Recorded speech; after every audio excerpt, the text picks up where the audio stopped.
Сәлем достар, бүгін 4-ші сыныптың математика сабағы 133-ші сабақ. Сабағымыздың тақырыбы қос теңсіздіктер. Бірінші тапсырмаға қарай, калькулятордың көмегімен есептеп, қандай сөз шығатынын анықта. Біріншісін қарайық, 6876-ны көбейтеміз 5768-ге. Онда 39.660.768 шықты. Осы жауапты тауып аламыз кестеден, соның қасына Т әрпін жазамыз. Келесісін шығарайық. Келесісін шығарамыз. 1.103.660 бөлеміз 1588-ге.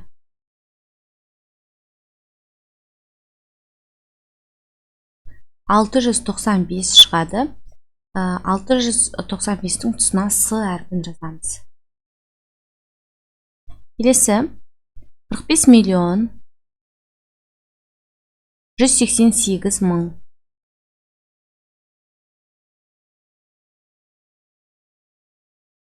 бөлеміз 69.520-ға.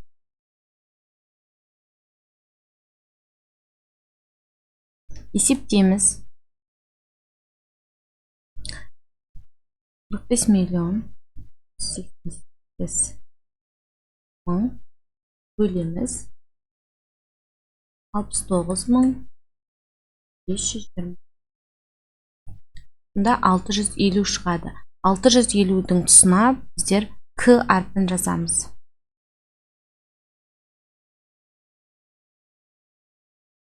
Келесі 9876 көбейтеміз 567-ге.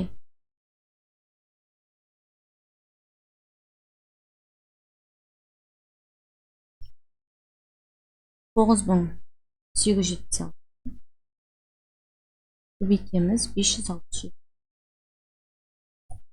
Бұнда 5.599.692 шығады. 5.599.692. Соның тұсына біздер Е әрпін жазамыз. Келесі 65.009-ды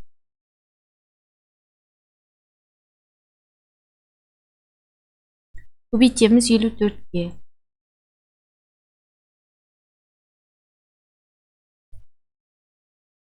65.009-ды көбейтеміз 3.510.486 шықты. 3.510.486. Соның тұсына біздер Е әрпін жазамыз.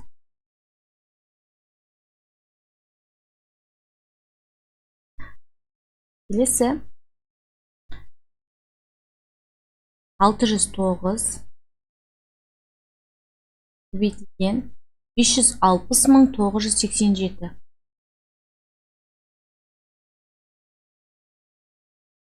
560.987.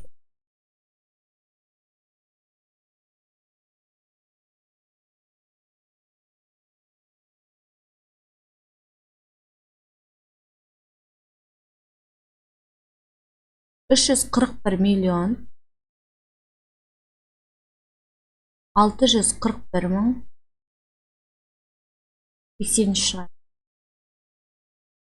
Соның тұсына біздер Л әрпін жазамыз. Келесі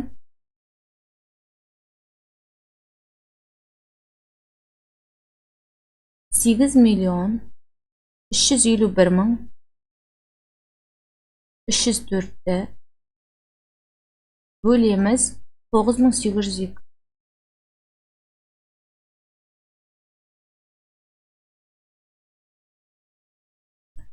9000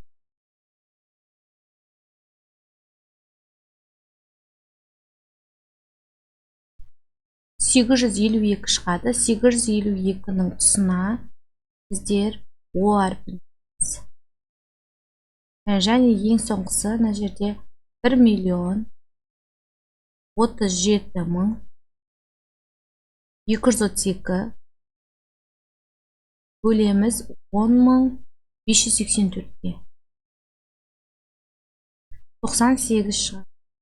98-дің тұсына П әрпін. Сонда мына жердегі құралдың аты телескоп екен. Телескоп деген сөз шығады. Келесі екінші тапсырманы қарайық. Қос теңсіздікті жеке екі теңсіздікке ауыстыр деді. Дәптеріңе осындай сан сәулесін сыз және көрсетілген сан аралықтарын белгіле. Теңсіздіктердің шешімдерін сәуледе қиғаш сызықтармен көрсет. Бірлік кесінді үшін екі тор көзді белгіле дейді. Міне біріншісінде былай дейді. X 10-нан үлкен, 30-дан кіші дейді. Яғни біз мына жерде 2 10-ды және 30-ды белгілеп аламыз. 10-ды және 30-ды белгілеп аламыз. Бізге 10-нан X 10-нан үлкен, 30-дан кіші. Яғни осы аралықтағы сандарды аламыз. 11-ден бастап бұл жерде 10 болмайды. 11-ден бастап 29-ға дейінгі сан.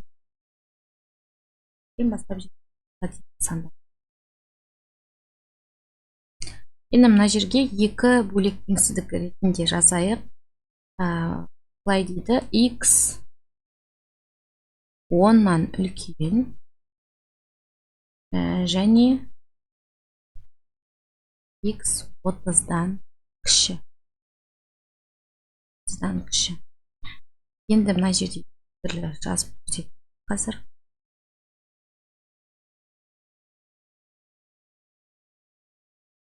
Мына жерде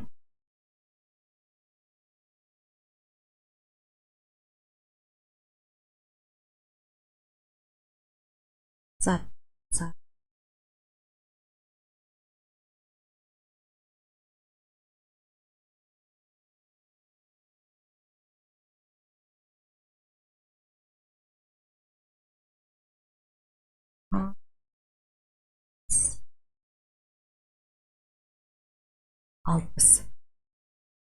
Енді біздер мына жерден 10-ды белгілеп аламыз және 30-ды. Енді бізге былай дейді. X дейді 10-нан үлкен.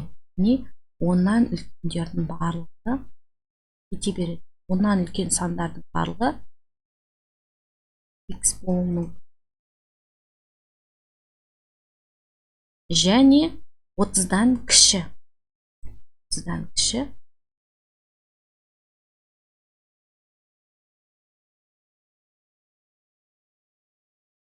Яғни осы аралықтағы сандар оның шешімі мүмкін. Енді ары қарай әсін қарайық. Әсінде былай дейді. X 20-дан үлкен және 48-ден кіші. Екі бөлек теңсіздік ретінде жазайық. X 20-дан үлкен және X 48-ден кіші.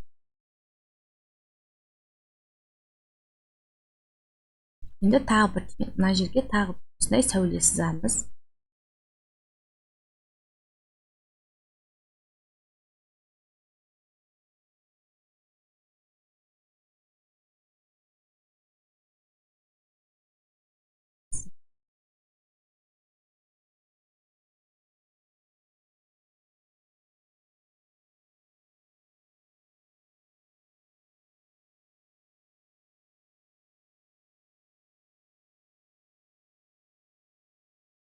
Бұны енді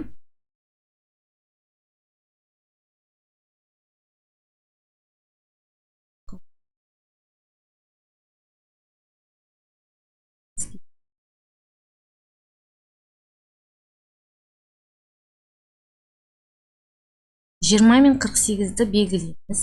Мына жерде 20-ны белгілейік. Және 48 мен 80. Енді x 20-дан үлкен сан. Мына жаққа.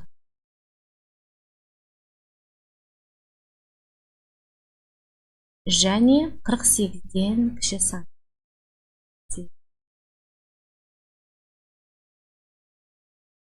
Осы аралықтағы сандар оның шешімі мүмкін. Енді ары қарай үшінші тапсырмаға қараймыз. Былай дейді, қос теңсіздік түрінде жаз. Қос теңсіздіктердің шешімдер жиынын сан сәулесінде белгіле. Шешімдер жиынын фигуралы жақшаның көмегімен жаз дейді. Мысалы, біріншінде т белгісізі 5-тен артық және 10-нан кем дейді. Оны былай жазамыз. Мына т белгісізі 5-тен артық және 10-нан кем. Мына жерге сан сәулесін салайық. Сан сәулесін салайық. 0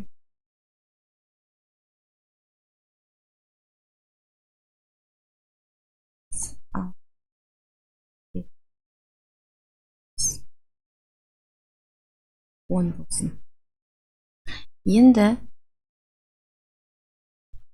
мына жерде 5-ті белгілейміз және 10-ды белгілейміз. Т 5-тен артық дейді, яғни 5-тен үлкен сандар. Және 10-нан кіші. 10-нан кіші сан.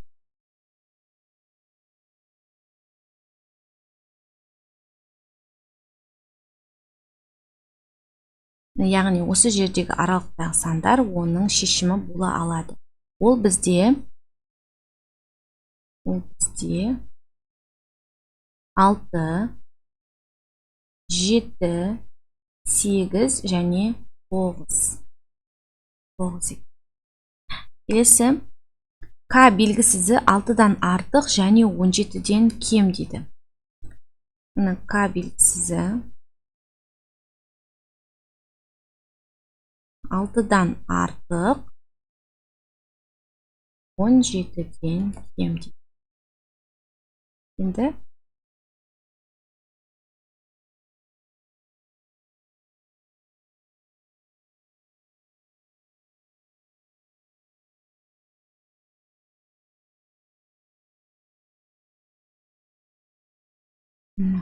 нөл, бір,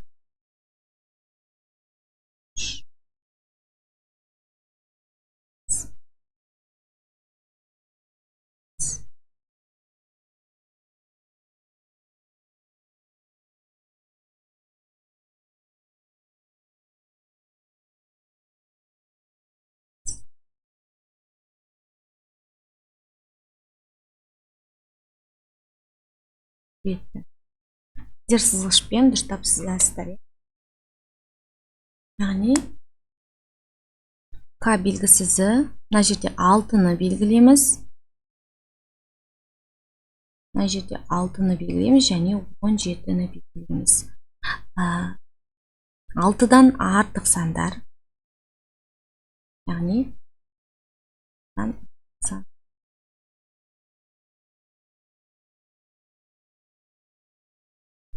және 17-ден кіші сан.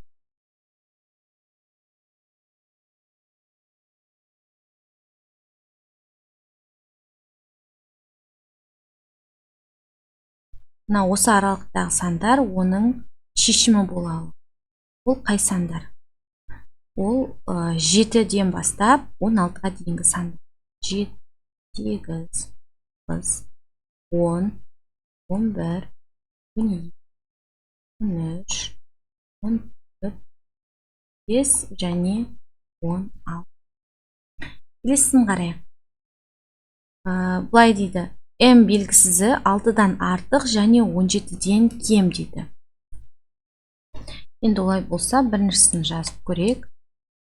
М белгісізі 11-ден артық және 21-ден кем. m артық 11 m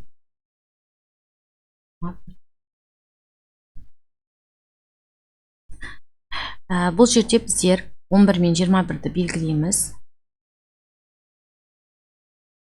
m 11-ден артық дейді. 11-ден артық сандарды аламыз.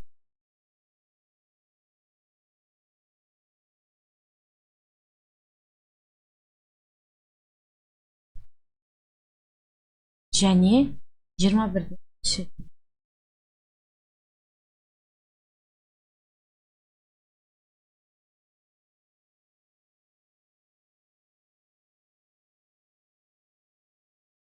Осы аралықтағы сандар оның шешімі болады.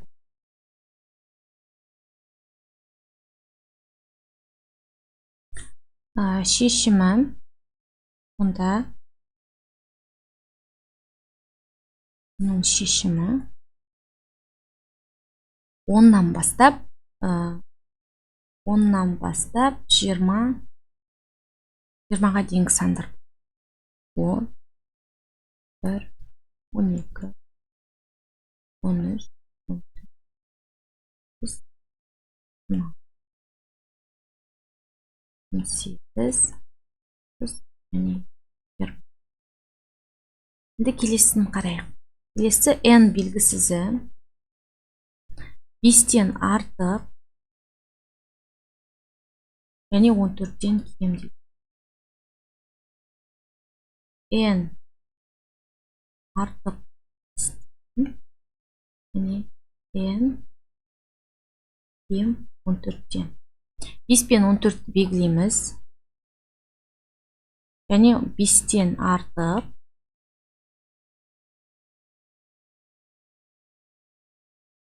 және 14-тен кіші.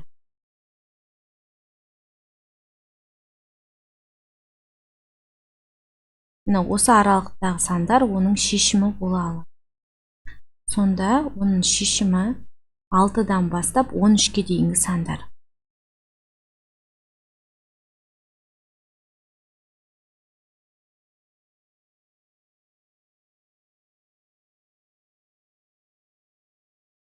Бастап 13-ке дейінгі сан. Ары қарай 4-ші тапсырмаға қарайық. Шоқ жұлдыздарға ежелгі заманда ақ атау берген. Ертеде адамдар жердің солтүстік жарты шарында басымырақ тіршілік еткен. Олар аспан әлемінің өздеріне көрінетін бөлігін ғана бақылаған. Сондықтан шоқ жұлдыздардың шамамен жартысы ғана 88-дің 47-сі ежелгі мифологиялық кейіпкерлердің атын берген. Оңтүстік жарты шардан көрінетін екінші жартысы тек 17-ші ғасырда ашылған. Оларға ұлы географиялық ашулардан кейін атаулар берген. X белгісізі 47-ден үлкен, 88-ден кіші қос теңсіздігінің шешімдер жиынын сан сәулесінде белгіле. Шешімдер жиынындағы сандарды ата. Қанша сан алынды? 17-ші ғасырда қанша шоқ жұлдызға атау берілген? 47-ден бастап 88-ге дейінгі сандарды аламыз. 1, 2, 3, 5, 6, 7. Мына жер 47. Яғни 88. 1, 2, 5, 6, 7, 8. Мына жер 47-ден үлкен дедім. Яғни 88-ден кіші.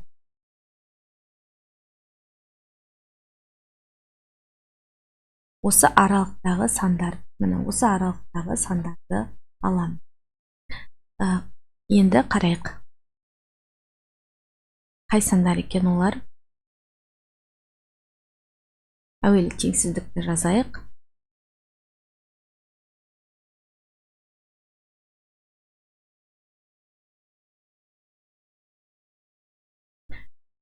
Қырық 48-ден бастап аламыз. 48, 49, 50, 51, 52,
Міне 48-ден бастап 88-ге дейінгі сандарды аламыз. Енді санайық. Біздер неше сан жазып шықтық?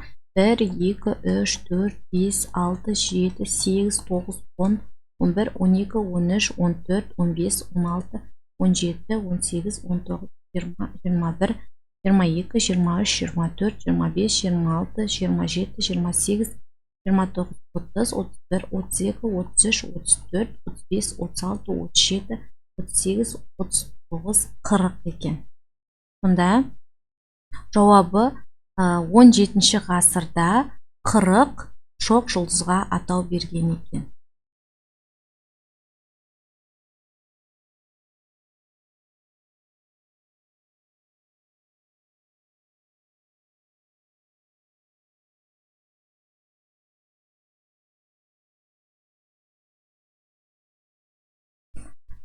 Ары қарай 5-ші тапсырманы қарайық. Есептемей-ақ бөліндінің мәнінде қанша цифр болатынын анықта. 35.280-ді 7-ге бөлген кезде 4 цифр болады. 623.801-ді 89-ға бөлеміз, 4 цифр. 376.423-ді 47-ге бөлеміз, 4 цифр. 450.340-ды 506-ға бөлеміз, 3 цифр. Енді амалдарды орында дейді, және тексер дейді. Орындап көрейік. 35.280-ді 7-ге бөлген кезде 5040 шығады. 623.801-ді 89-ға бөлген кезде 7009. 376.423-ді 47-ге бөлген кезде 8009 шығады. 450.340-ды 506-ға бөлгенде 890 шығады. Келесі 6-шы тапсырманы қарайық. Сызбаны дәптеріңе сыз және оны толықтыр. Есеп бойынша теңдеу құр. Профессор үйінен шығып расатханаға бет алды. Ол 90 метр минут жылдамдықпен 8 минут жүрді. Расатханаға бірнеше метр қалғанда ол әріптесін кездестірді. Егер үйінен расатханаға дейінгі арақашықтық 1000 метр болса, профессор әріптесін расатханадан қанша метр қашықтықта кездестірген? Мына жерде берілген жазайық. Бірінші жылдамдығы 90 метр минут. 90 минут. Ол 8 минут жүрді. Мына жерде белгісіз метр болады. Және мына жерде белгісіз метр болады. Енді осыдан теңдеу құрастырамыз. 90 мен 8-дің көбейтіндісі қосамыз. X-ге тең 10 метр. 90 мен 8-ді көбейтеміз. 720 қосу X тең 1000 метр. X-ті табу үшін 1000-нан 720-ны азайтамыз. X 280-ге тең. Сонда әріптесі мен расатхананың арасы 280 метр. Тексереміз.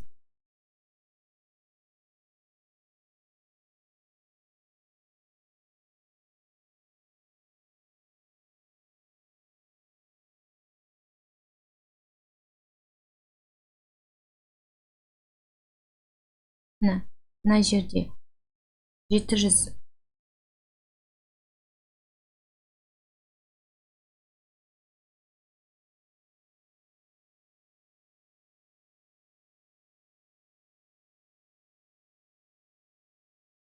Сонда жауабы 280 болады. Ары қарай әсін қарайық.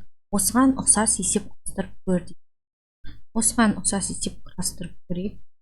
Үй мен расатхана арасы деп алады. X-ті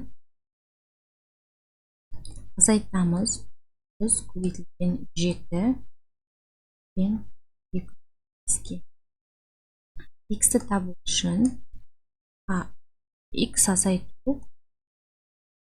100-ді 7-ге көбейтеміз. 700 тең 200.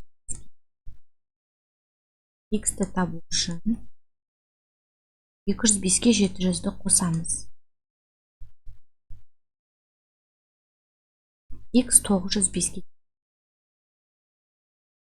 Мұнда 905 үй мен растық анағысы.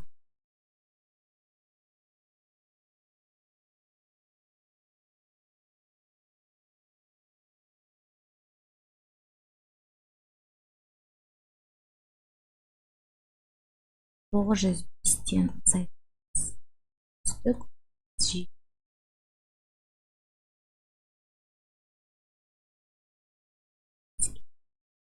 ары қарай 7-ші тапсырмаға қарайық. Теңдеулерді шешті. Мына жерде теңдеуді ықшамдаймыз. 52-ні 30-ға көбейтеміз. 52-ні 30-ға көбейтсек 1560 шығады. Азайтамыз. Y-ді теңдеуді 800-ге 319-ды қосамыз. 1119 шығады. Y-ді табу үшін 1560-дан 1119-ды азайтамыз. Мұнда Y 441-ге тең. Енді орнына қойып тексерейік.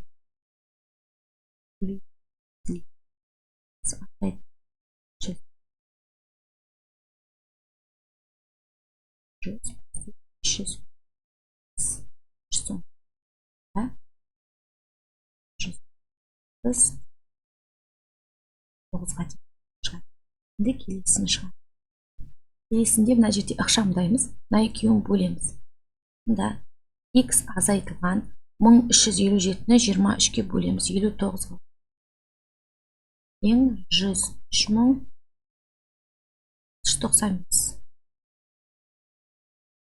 X-ті табу үшін 103.695-ке қосамыз 59.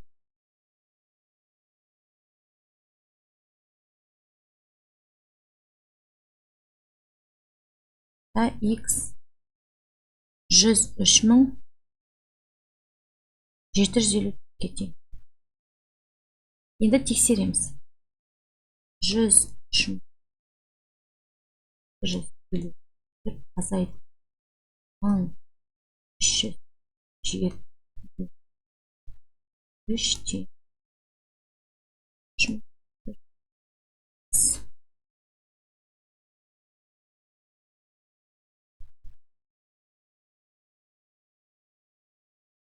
103.695 тең 103.695-ге. Ары қарай 8-ші тапсырманы қараймыз. Есепті Эйлер дөңгелегінің көмегімен шығар.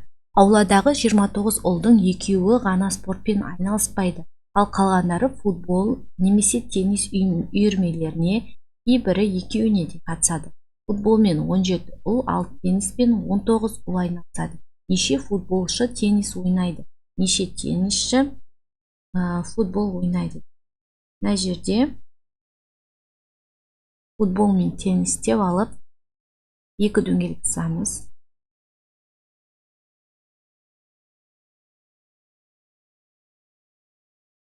Футбол мен 17 екен, ал тенниспен 19 дейді. Тенниспен 19 екен.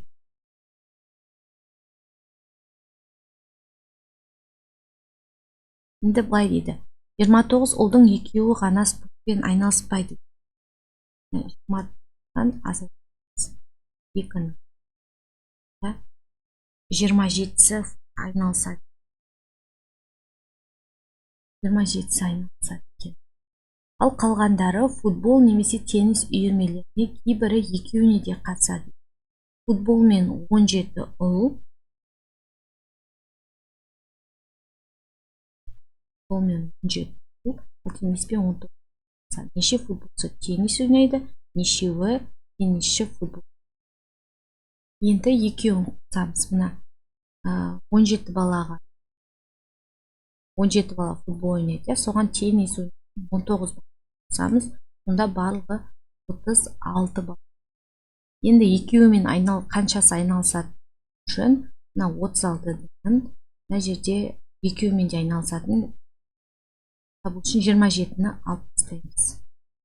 Онда 9 9 бала екеуімен де айналысады екен. Енді тек қана футболмен нешеу айналысатынын табу үшін мына 17-ден 9-ды алып тастаймыз. Мұнда 8 қалады. 8 бала тек қана футболмен айналысады екен. Енді неше бала тенниспен айналысатынын табу үшін мына 19-дан 9-ды алып тастаймыз. Онда 10 бала тек қана немен айналысады? Тенниспен айналысады. Енді жауабын айтайық. 9 бала екеуімен де айналысады екен. Жауабын жазып қоямыз. Ары қарай 9-шы тапсырма қос теңсіздіктердің шешімдер жиынын сан сәулесінде белгілеп көрсет. Міне сан сәулесі мына жерде 526 және 562 деп. Белгісіз сан x 526-дан үлкен, 562-ден кіші деп. 562 кіші. Сонда ол қандай сандар? 526-ны алмаймыз. 527, 528, ары қарай кете береді. 29, 530 деп береді. Ең соңында 500 біз 1-мен аяқ. Енді келесін қарай. Келесі 450-ден үлкен, 450-ден кіші дейді. Міне.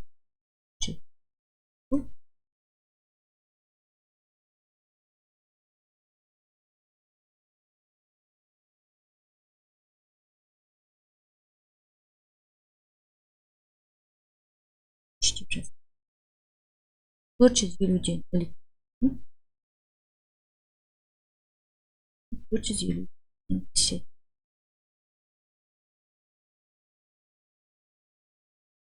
Онда бұл бізде тек қана бір ғана жауап. 451.